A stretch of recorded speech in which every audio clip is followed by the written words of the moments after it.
We now continue into 2 Corinthians chapter 2, where Shaul moves through sorrow, forgiveness, restored fellowship, and triumph, showing that covenant severity must not harden into cruelty and that Messiah leads his servants even through tears, pressure, and opposition.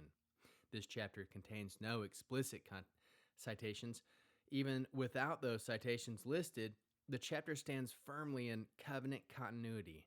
Yehovah has always required that discipline serve restoration, that sorrow lead to truth rather than destruction, and that his people not be devoured by bitterness or excessive severity. Shaul applies that same covenant burden here. Correction is necessary, but once repentance has done its work, forgiveness, comfort, and reaffirmed love must follow. Painful restraint to sorrow explained, to offender forgiven, to Satan resisted, to door opened, to triumph proclaimed. Forgive, restore, and walk in Messiah's triumph with clean hearts. Yehovah. Keep our correction clean and our mercy ready. Teach us to forgive where repentance has done its work. Lead us in Messiah's triumph with sincerity and truth. Yehovah El Rahum, the compassionate God who wounds to heal and restores the repentant with mercy and firmness. Yehovah Rahum. Kadosh, Kadosh, Kadosh. Holy, holy, holy. Please fill me and lead me and cover me and stir me and speak through me with your Ruach Kodesh, your Holy Spirit, your set-apart breath, that it may speak your written words with boldness and humility to those who listen. I ask all these things in Yeshua HaMashiach, Jesus the Christ, the Messiah, the Anointed, the Aleph Natav's name. Amen. We'll start with the Shema. Listen and obey. Children of Yehovah, pay careful attention and respond. Yehovah is our power and authority. Yehovah works in unity, achad, with himself, and you shall act upon your love, ahava, to Yehovah with your power and authority, with your thoughts, mind, with your entire body, and with all the muchness that you have. Yod, hey, vav, hey, hand, behold, nail, behold. 2 Corinthians chapter 2. So I made up my mind that I would not pay you another painful visit. For if I cause you pain, who is left to make me happy except the people I have pained? Indeed, this is why I wrote as I did, so that when I came, I would not have to be pained by those who ought to be making me happy. For I had enough confidence in all of you to believe that unless I could be happy, none of you could be happy either. I wrote to you with greatly distressed and anguished heart, and with many tears, not in order to cause you pain, but to get you to realize that how very much I love you. How now if someone has been a cause of pain, it is not whom he has pain, but in some measure, I don't want to overstate it, all of you. For such a person, the punishment already imposed on him by the majority is sufficient, so that now you should do the opposite. Forgive him, encourage him, comfort him. Otherwise, such a person might be swallowed up by an overwhelming depression. So I urge you to show that you really do love him. The reason I wrote you was to see if you would pass the test, to see if you would fully obey me. Anyone you forgive, I forgive too. For indeed, whatever I have forgiven, if there we will not be taken advantage of by the adversary, for we are quite aware of his schemes. Now, when I was in Troas to proclaim the good news of the Messiah, since a door had been opened for me by the Master, I could not rest, because I failed to find my brother Titus. So I left the people there and went on to Macedonia. But thanks be to God, who in the Messiah consistently leads us in a triumphal procession, and through us spreads everywhere the fragrance of what it means to know him. For to God we are an aroma of the Messiah, both among those being saved and among those being lost. To the latter, we are a smell of death, leading only to more death. But to the former, we are a sweet smell of life, leading to more life. Who is equal to such a task? For we are not like a lot of folks who go about huskering God's message for a fee. On the contrary, we speak out of a sincere heart, a people sent by God, standing in the presence, living in union with the Messiah. What is the one Hebrew word that encapsulates this chapter? Silicha, forgiveness. The chapter turns from painful correction toward restored love, comfort, and covenant healing. Tanakh spine. No explicit Tanakh citations are listed in 2 Corinthians chapter 2. Even so, the chapter carries clear covenant continuity. Yehovah has always opposed hardness, bitterness, and needless crushing. While also refusing false peace, Shaul walks the same path here. Discipline must tell the truth. But once sorrow and repentance have taken effect, the people of God must forgive, comfort, and restore so that the enemy does not gain ground through despair. Chapter flow.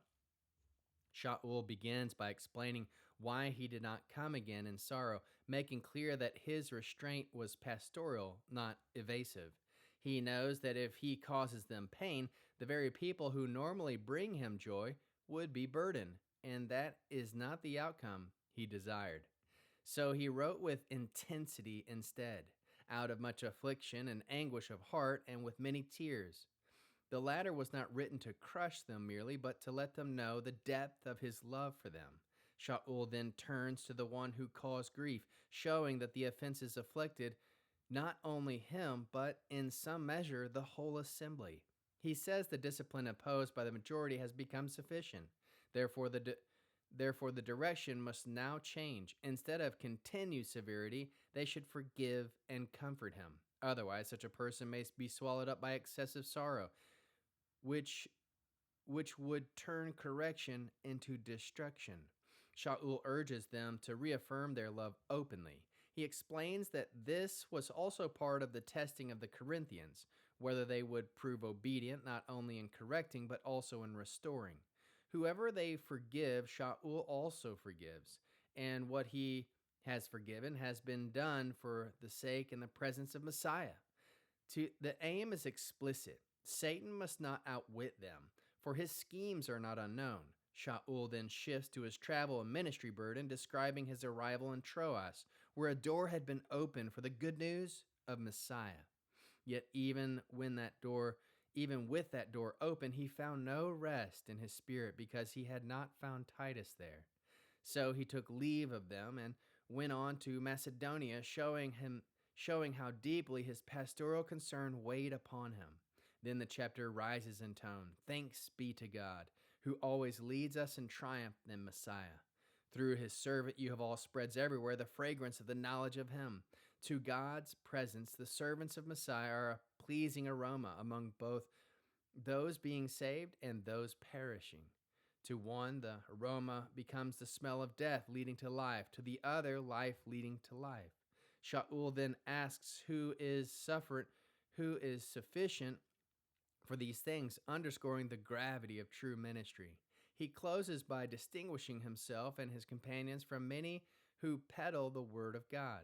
Instead, they speak in Messiah with sincerity as from God and before God.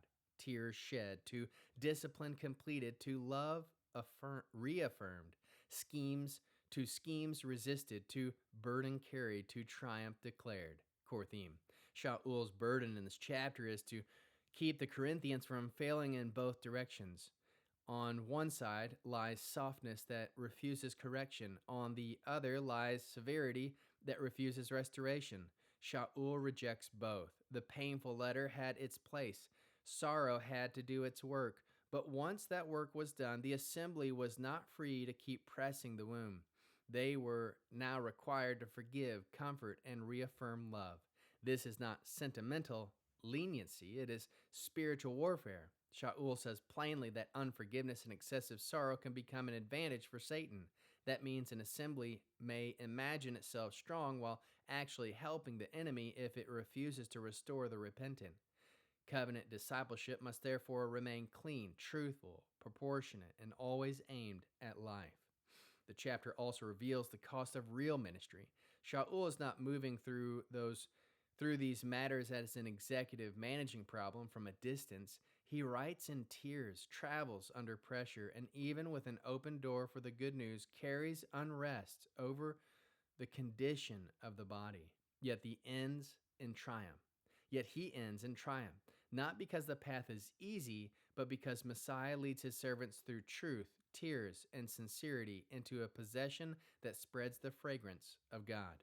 How can we learn to love Yehovah with all our heart, soul, mind, and strength? We can love Yehovah by accepting painful correction when truth requires it, and not resisting his cleansing work.